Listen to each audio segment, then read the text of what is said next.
কাঙ্ক্ষিরও এমন এক স্বপ্নে ভিভোর যেখানে তার পরিবার বেঁচে আছে, মা রান্না করছে, নেজুকু বেঁচে আছে। সে ফিরে যেতে চায় না সেই রক্তমাখা বাস্তব।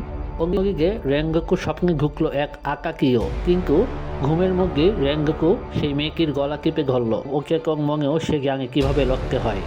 হঠাৎ সেই গন্ধ পেল গেমনের। তার মন বলে উঠল, জেগে উঠুক কাঙ্ক্ষিরও, এটা স্বপ্ন। বাস্তবে নেজুকু তার কপাল ফাটিয়ে রক্ত দিয়ে ভাইকে জাগানোর চেষ্টা করছে। কাঙ্ক্ষিরও বুঝলো স্বপ্ন ভাঙার একটাই পথ,